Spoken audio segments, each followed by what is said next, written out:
Welcome into PFF HQ. Austin Gayle here with Solomon Wilcots, former NFL veteran and new PFF analyst. We're talking wide receivers today. Michael Thomas specifically, a guy that enters a contract year, is going to want $20 million plus, and we need to decide whether or not he's worth it.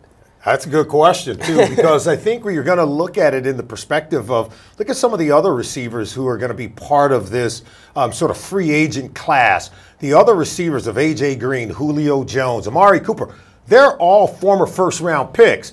As we well know, Michael Thomas was a second-round pick.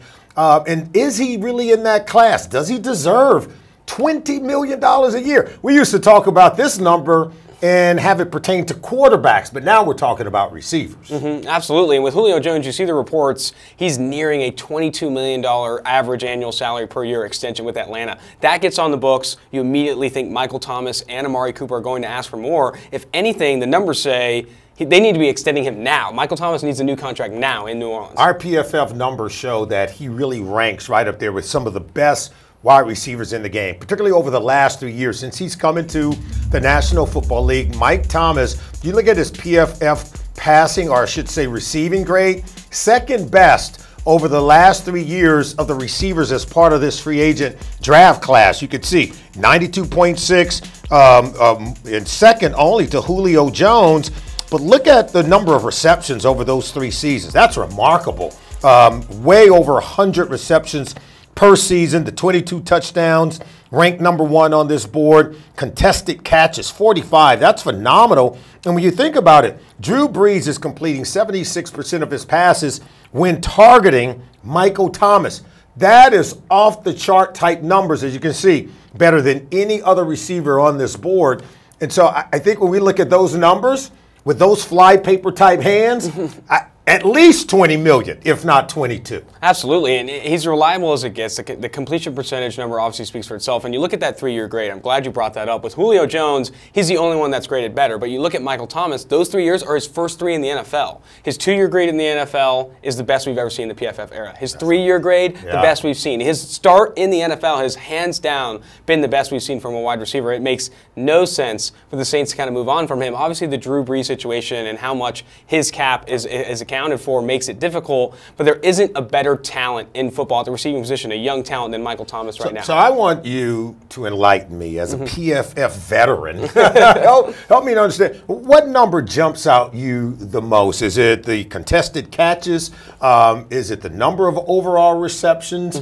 What number sort of jumps out at you the most when it comes to our data? Writing an article on Michael Thomas recently for the site, I saw that in the red zone, he ranks second in receiving grade behind Devontae Adams. On 3rd and 4th downs, he has one of the best receiving grades in the NFL. In 4th quarter and 1-score games, one of the best receiving grades in the NFL. This guy wins critical downs, and you need a receiver like that. That's more than Drew Brees. That's next level. I think with Michael Thomas being reliable on those critical downs and converting those critical downs is paramount for the wide receiver position. It speaks to hands, separation, contested catchability. It's all there. And the fact that he's just a big-time receiver. Everyone in the stadium, including the opposing secondary, could know that Drew Brees is going to throw it to Michael Thomas, and Michael Thomas still delivers 76, 78% of the time. That's remarkable when you consider who is the number 2 receiver on this offense. It's no one of note. So he's drawing double coverage a large majority of the time. There's no other really significantly productive receiver in the wide receiver rotation with the New Orleans Saints. So that tells you he's really getting it done. At least Julio Jones has a receiver opposite of him in Mohamed Sanu and Calvin Ridley. A.J. Green has some receivers and tight ends opposite of him.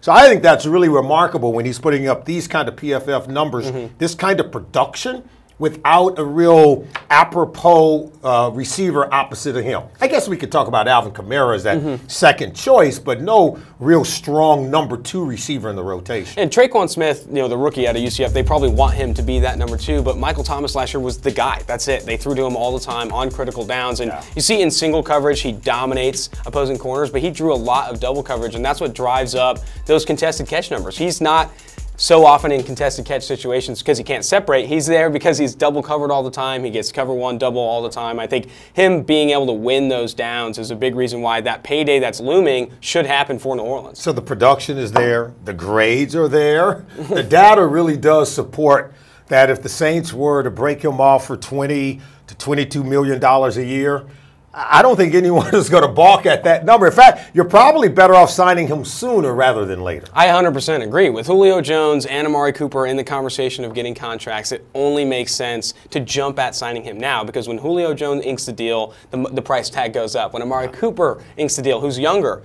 it's going to go up. And I think with that, you need New Orleans to kind of jump at that. Michael Thomas deserves that money. And for more content like this from myself and Solly, go ahead and subscribe to PFF's YouTube channel, or better yet, go to the site at ProFootballFocus.com.